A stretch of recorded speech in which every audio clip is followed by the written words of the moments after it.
തീരം തേടും തിരയുടെ പാട്ടിൽ താളത്തിൽ ഉണർന്നുവതാരസയായി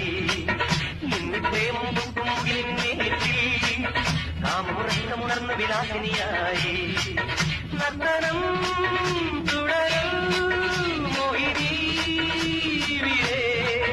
ഇന്ന് തീരം തേടും തിരയുടെ പാട്ടിൽ താളലയത്തിൽ ഉണർന്നുവതാരസയായി ഇന്ന് പ്രേമം പൊക്കും മുകിലിന്നേറ്റിൽ